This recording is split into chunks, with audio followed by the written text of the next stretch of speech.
Let's chika! May bulong-bulungan, Don Bell. Magkakaroon ulit ng project. Isang malaking project. Isang series.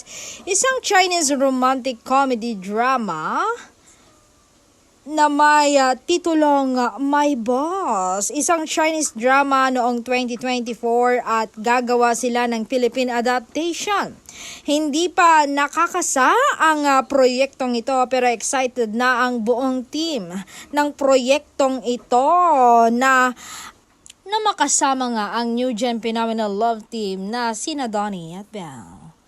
Na ang usap-usapan ay next year raw ang proyektong ito.